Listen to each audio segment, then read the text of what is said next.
Bonjour les cancers, j'espère que vous allez bien. On va découvrir ensemble vos énergies pour la première quinzaine de septembre. Gardez bien à l'esprit comme d'habitude que ce sont des énergies générales, c'est comme une sorte de météo et vous seul décidez de ce que vous en faites. Donc prenez uniquement ce qui résonne pour vous dans ce tirage et le reste vous laissez. Je vous invite également à consulter les vidéos de votre ascendant et des autres signes de votre thème astral pour compléter ces informations. Ici, l'énergie avec laquelle vous entrez dans cette première quinzaine, ce que vous voulez pendant cette période, comment vous vous sentez, la force qui vous soutient, le challenge à relever, le résultat global de ces 15 premiers jours, donc où est-ce que vous en êtes à peu près mi-septembre, et quelques messages conseils pour finir. Les jeux que j'utilise, le Brits Third Eye Tarot et l'oracle communiqué avec son ange gardien. On est parti, vous avez le 3 de bâton, non pas le 6, le 9 d'épée, le 7 de bâton, l'impératrice, le 2 de bâton et le page de bâton. Il y a pas mal de bâtons, vous en avez 4 sur 6 du bâton, les cancers, plus l'impératrice qui est quand même une énergie il y a du feu, il y a de l'envie, il y a de la détermination, il y a de la séduction, parce qu'on trouve tout ça dans les bâtons. L'envie, la séduction, la détermination, le charisme, bref, c'est une force vive, c'est une force de feu. Donc il y a quand même pas mal d'énergie vive. Et attention à pas vous mettre, bon vous le savez, vous voulez justement pas vous laisser trop gagner parce qu'il y a il y a beaucoup d'envie, il y a de la préparation, il y a une envie de repousser les limites, de sortir de votre zone de confort, il y a une envie d'ailleurs, de tenter de nouvelles aventures, de lancer de nouveaux projets, de peut-être aussi faire de nouvelles rencontres. Avec les bâtons, c'est se lancer avec envie dans des choses, ça peut être professionnel, ça peut être artistique, ça peut être amoureux, bref. Mais là, il y a vraiment, vous avez envie de plus, vous avez envie de mieux, vous avez envie de nouvelles aventures, bon, et vous vous mettez aussi un peu quand même la pression, donc on y va tranquille. On y va tranquille. Vous entrez dans cette première quinzaine de septembre avec un 3 de bâton. Le 3 de bâton, c'est quand même la patience, c'est la préparation. Vous avez, là je pense que vous avez déjà une idée en tête. Clairement, le 3 de bâton, vous savez déjà vers qui, vers quoi vous voulez vous lancer, vous savez ce qui vous anime, vous savez ce que vous voulez créer. J'ai ce bâton là tendu comme une baguette magique. Vous savez ce que vous voulez créer comme, comme projet. Vous êtes en train de couver quelque chose de toute façon avec l'impératrice. Elle est créative, elle est inventive, elle a toujours plein de projets, elle est tournée vers l'avenir, cette impératrice, les partenariats, elle aime ça, donc que ça soit partenariat professionnel, que ça soit partenariat aussi amoureux, pour certains, certaines, vous avez envie effectivement de faire un enfant. Là, on prévoit, on pense au lendemain. On prévoit l'avenir, on a envie de nouvelles aventures, on a envie d'expansion, on a envie d'avancer. On a envie de plus, on a envie de mieux. Bon, vous avez déjà décidé quelque chose. Vous avez, avec le 3 de bâton, on prépare le voyage. On a déjà décidé de la destination, mais on prépare au mieux. On a cette patience de pas non plus se jeter dans la mêlée tout de suite, parce qu'on sait que mieux on sera préparé, plus le voyage sera... le 3 de bâton, la carte d'après, c'est le 4. Le 4, c'est la célébration, c'est l'engagement. Donc c'est un peu... Alors le 4 de bâton, ça peut être le mariage. Tous les cancers ne vont pas se marier, il ne s'agit pas nécessairement de ça, mais pour illustrer, quand on décide de se marier, entre le moment où on a décidé de se marier et le moment où on se marie vraiment, bon, sauf si vous avez décidé de vous marier, mais alors vraiment avec le service minimum, on va à la mairie, on signe le papier, on n'invite personne et puis terminé, c'est affaire classée. Bon, évidemment, il n'y a pas grand-chose à organiser. Mais en général, quand on décide de se marier, bon, bah, il y a plein de préparatifs. Et c'est ça. le 3 de bâton. C'est les préparatifs avant l'engagement, avant la célébration, avant le fait de se réjouir ensemble, de fêter, de se retrouver, de bâtir. Le 4 de bâton, après, on est dans le 4, donc on est dans la solidité, on est dans l'engagement à long terme, on est dans quelque chose qu'on bâtit, c'est du durable, c'est pour l'avenir. C'est pas juste pour le fun, pour s'éclater un week-end et puis après on va passer à autre chose. Non. Donc là, vous avez une envie de porter un projet, quelque chose qui va vous mener loin. Maintenant, vous avez le 2 de bâton en challenge. Alors, avec le 2 de bâton, on sort de sa zone de confort, on fait, puis là, l'image est parlante, on fait des plans. On fait des plans, on projette. Bon. Alors, ça m'inspire plusieurs choses. Pour certains, là où vous commencez cette quinzaine avec un 3 de bâton où on a pris la décision, on est déjà en train de se préparer, l'engagement, l'étape d'après, etc. On vous dit, faudrait peut-être voir à pas régresser, passer du 3 au 2, changer d'avis, avoir une espèce de...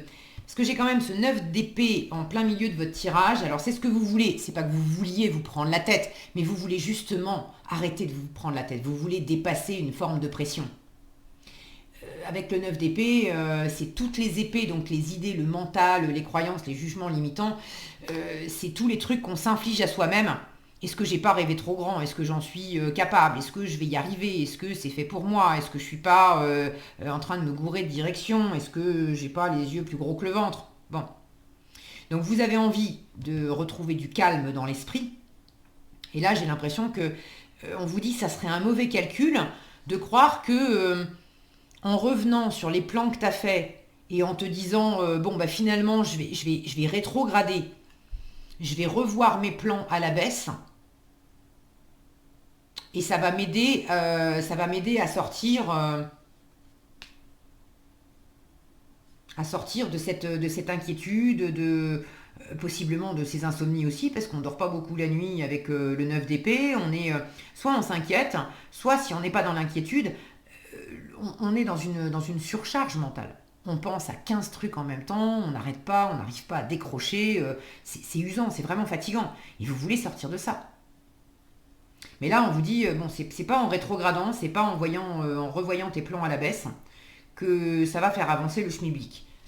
Ce qui va t'aider en force, c'est l'impératrice, c'est prends le temps de te centrer, de couver tranquillement ce que tu es en train de préparer. Tu n'es pas obligé, c'est toi qui te mets de la pression. Dans quelle mesure vous vous mettez de la pression à vouloir peut-être aller vite, trop vite? L'impératrice, elle sait que bon, si elle est enceinte, une gestation, ça prend 9 mois. Hein. Quand bien même elle est pressée de voir quelle tête aura son bébé, c'est pas pour autant qu'elle va se mettre de la pression pour dire il faut absolument que j'accouche au bout de 5 mois pour savoir à quoi il ressemble, mon bébé. Non. Ça marche pas comme ça, d'accord? Donc là, l'univers vous dit, mais prends ce temps de te concentrer aussi de prendre plaisir à cette étape de mûrissement, de gestation. Pourquoi tu veux faire des plans à tout de suite avoir... là, le challenge, c'est peut-être aussi de vouloir faire trop de plans. Vous avez décidé de la direction, vous savez vers quoi, vers qui vous voulez aller, vous êtes déterminé, vous avez l'envie, vous avez la passion, vous avez amorcé déjà quelque chose. Pourquoi vous voulez rajouter de la pression? Pourquoi vous voulez speeder les choses? Pourquoi vous voulez avoir les réponses avant? La réponse, en fait, c'est pour vous sécuriser. Quand on veut avoir les réponses avant l'heure, c'est pour se sécuriser. C'est comme si l'impératrice disait je veux accoucher le plus vite possible pour vérifier de mes propres yeux que mon enfant a bien ses 10 doigts, ses 10 orteils, qu'il est constitué normalement, etc. Non. C'est à la limite justement, c'est précisément en laissant les choses se faire à leur rythme et en laissant cette gestation se faire, se porter d'elle-même. Laisse la nature et le rythme des choses se faire, c'est là que tu auras le meilleur mûrissement et que tu que du coup, t'as pas besoin de te mettre la pression comme ça.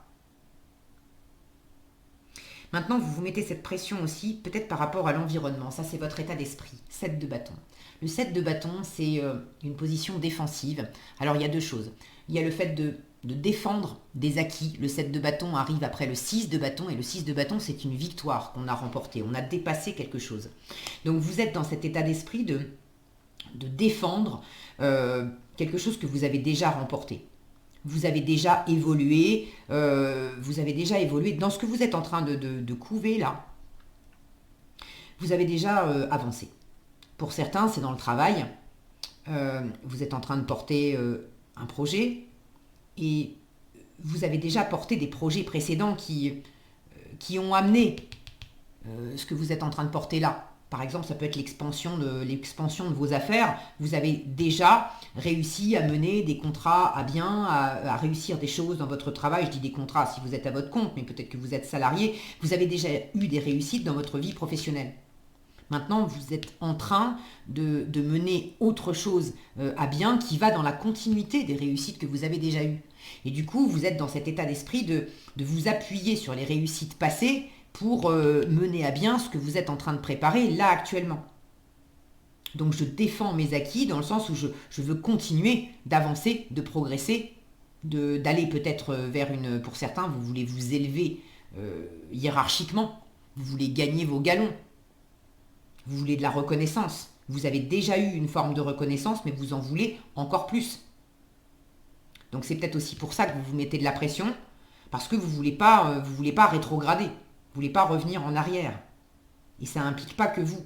Est-ce que c'est parce qu'il y a un partenariat? Est-ce que c'est par rapport à un patron? Ça peut être entre vous et vous aussi, hein, le regard que vous portez sur vous, de vous mettre la pression parce que vous vous dites, la dernière fois que j'ai fait quelque chose dans mon boulot, j'ai réussi à faire tel truc, donc je m'interdis de faire moins que ça maintenant. Je me colle une espèce de pression, le prochain projet, il doit être au moins aussi réussi que le précédent. Voyez comment ça résonne pour vous. Donc ça, c'est pour la première partie défensive du 7 de bâton. La deuxième partie défensive du 7 de bâton, c'est que on est sur la défensive parce qu'on se sent critiqué, menacé. On ne l'est pas nécessairement. Ça peut être simplement un état d'esprit. Justement parce qu'on se met trop de pression, parce qu'on a l'impression aussi qu'on est... juste des fois parce qu'on est crevé. Okay, on est crevé et du coup on n'a plus ce recul nécessaire pour là où un collègue, un ami, notre chéri va nous dire à propos de notre projet, bah tu sais, tu pourrais faire comme ci ou comme ça, ou t'as pensé à telle option, et on n'a pas ce recul, on est crevé et direct on le prend comme un affront. Quoi, tu es en train de me dire quoi faire et tu crois que je sais pas m'y prendre et t'as l'impression que je vais pas y arriver et on se met sur cette position défensive. En fait, on se cloue soi-même là. C'est pas l'environnement qui nous cherche des poux dans la tête. Là, on vous dit, bah, adopte cette position d'impératrice là. L'impératrice, regardez comme elle est confiante, elle a les yeux fermés, elle tient son ventre entre ses mains. C'est vraiment cette attitude sereine et confiante. C'est ok, ça pousse, c'est tranquille quoi. Et puis c'est une confiance intérieure. L'impératrice, quand elle est bien aspectée, elle a confiance en elle, elle a confiance, elle sait qui elle est, elle sait ce qu'elle veut, elle sait ce qu'elle vaut. Regardez toutes ces étoiles. euh, Elle connaît ses projets, elle connaît ses ressources, elle connaît ses compétences, elle connaît ses forces. Elle sait aussi que elle peut compter sur son environnement. Elle n'est pas seule. Elle a confiance en sa capacité à demander de l'aide, à bien s'entourer, à faire du travail d'équipe s'il y a besoin. Et tout ça, ça la sécurise et c'est ce qui fait qu'elle reste dans cette attitude bien alignée avec elle-même. En revanche, si vous voulez être dans la surenchère de plan et de pression, c'est peut-être parce que vous avez cette attitude défensive de ne pas vous sentir si en confiance que ça. Et du coup, vous avez besoin de compenser avec l'extérieur parce que vous vous sentez un peu peut-être malmené par l'extérieur. Et c'est pas nécessairement le reflet de la réalité. Bon, une fois encore, prenez comme ça résonne pour vous. Peut-être que pour certains d'entre vous, l'environnement vous facilite pas la tâche et qu'effectivement, ça c'est réel et que ça vous fait quand même vous prendre la tête et vous faire du souci. Maintenant, on vous dit si c'est le cas, tiens bon, mais il s'agit peut-être de revenir aussi à bien s'entourer. L'impératrice, sa force, c'est aussi de savoir, elle est jamais seule, mais de savoir bien s'entourer et faire des projets. Si elle fait des projets avec d'autres personnes, elle sait que c'est des projets sur lesquels on est vraiment raccord et c'est les bonnes personnes et c'est les bons projets. Ça ne va pas la faire sortir de ses rails. Donc si vous sentez que là, il y a quelque chose qui coince un peu avec l'extérieur, est-ce que c'est la bonne personne? Est-ce que c'est le bon timing?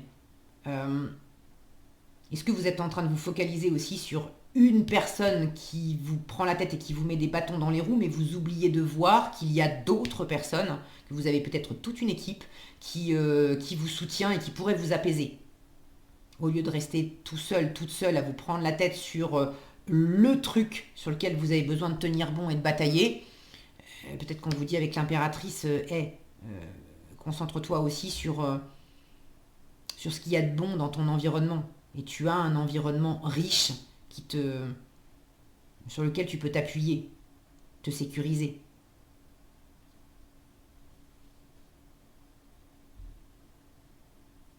Pour certains, j'ai cette notion là d'être penché sur, on imagine que c'est une carte, hein, c'est un peu stylisé, mais une carte du monde. Est-ce que pour certains, le challenge, ça serait de peut-être pas voir trop grand? En voyant trop grand, ça vous met trop de pression?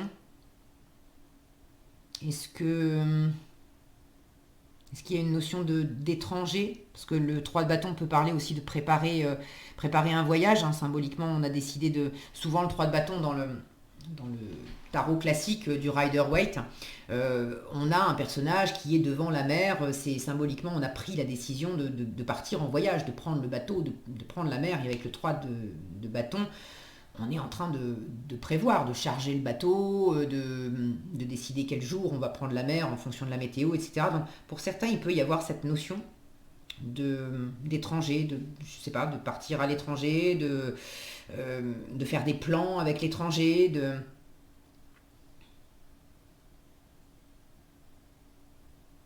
j'ai pas la sensation qu'on vous dise le fais pas. Ce set de bâtons là qui monte, ses lauriers, etc. J'ai quand même l'impression que quelque chose a déjà été fait dans ce sens-là.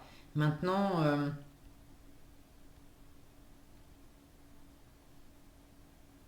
est-ce qu'il s'agit de peut-être pas réitérer l'expérience trop vite ou euh,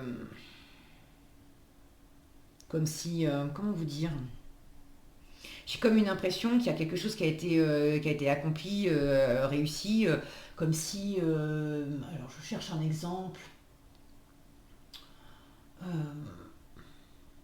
Il pourrait y avoir un côté, peut-être avoir les yeux un peu trop gros là. J'ai réussi par exemple à me faire, j'en sais rien, moi je me suis fait un trip à faire 100 km en vélo. Et étant donné que j'ai réussi à faire 100 km en vélo, et puis c'était un périple sympa, voilà, je me fais tout de suite des plans, je vais partir un an faire le tour du monde en vélo. Et là, il y a peut-être un truc où, pouf, entre juste réussir à faire 100 bornes, partir quelques jours, et puis se mettre l'enjeu de partir un an pour faire le tour du monde, bon, il y a peut-être un entre-deux, faut peut-être bien couver le projet, quoi. Voyez comment ça résonne pour vous. J'ai pas du tout la sensation de n'y va pas, le fais pas. Mais c'est ce typage de bâton là, en résultat. Là, j'ai quand même quelque chose qui se cherche. On est avec une énergie de valet. C'est le début. Il y a un côté un peu immature, un peu enfantin, un peu... on débute.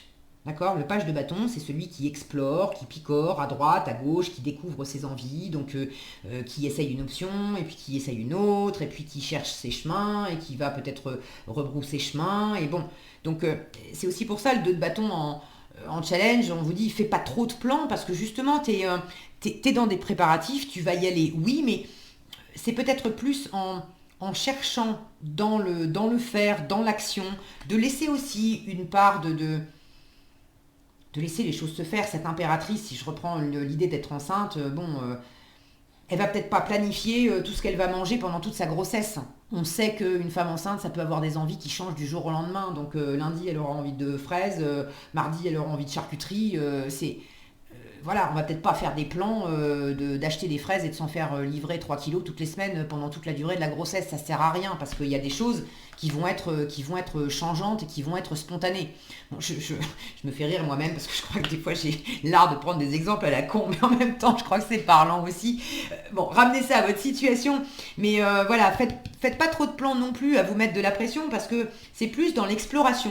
Et dans l'exploration un peu jeune, un peu spontané, que ça va être, j'ai l'impression, plus riche. Et que finalement, ça va aussi vous détendre. Laissez-vous cette spontanéité, laissez-vous cette marge de manœuvre, de préparer sans vraiment tout préparer. Ok? Expérimentez et faites-vous plaisir. C'est vraiment le plaisir qui compte. Donc si vous vous mettez trop de pression, trop d'enjeux, vous allez vous pourrir le plaisir. Savourez, d'accord? Plus vous allez savourer, plus ça va être porteur pour vous. Qu'est-ce que vous avez ici? Regardez, fais-toi confiance. Fais-toi confiance et l'amour demande des efforts. On vous dit, tu es la personne la plus importante qui soit, alors apprends à te faire confiance. Tu sais mieux que quiconque ce qui te convient ou pas. Ce que tu désires profondément atteindre est accessible. Je crois en toi, alors j'aimerais que tu puisses en faire autant. Sois doux envers toi-même. Là, ça manque de douceur envers vous-même. Sois doux envers toi-même, sois patient et compréhensif. Souviens-toi toujours que tu es ton meilleur ami. Et l'amour demande des efforts. On vous dit, tu es venu sur Terre pour expérimenter l'une des plus belles émotions qui soit, l'amour. J'aimerais que tu puisses t'ouvrir à ces émotions. À cette émotion. Elle est essentielle à tous les êtres humains. Ta relation actuelle ou future sera davantage épanouie si tu y consacres des efforts. Moi aussi, je suis d'accord, tu mérites ce qu'il y a de mieux, soit l'amour. Alors, l'amour, c'est pas nécessairement l'amour amoureux, ça peut être l'amour en termes d'amour de soi, d'amour du faire, le plaisir qu'on prend à porter un projet, à se lancer dans quelque chose, à faire. Mais bon, ça revient à l'amour, à aimer ce qu'on fait, à s'aimer soi-même dans ce processus. Ok. Voilà ce que j'avais pour vous les cancers, j'espère que cette vidéo vous sera utile. Si elle vous a plu, je vous invite à la liker, la partager, la commenter. Et pour être averti quand je publie de nouvelles vidéos, il suffit de vous abonner et d'activer la cloche des notifications. Prenez bien soin de vous, passez un excellent début de mois de septembre et je vous dis à bientôt dans un prochain tirage.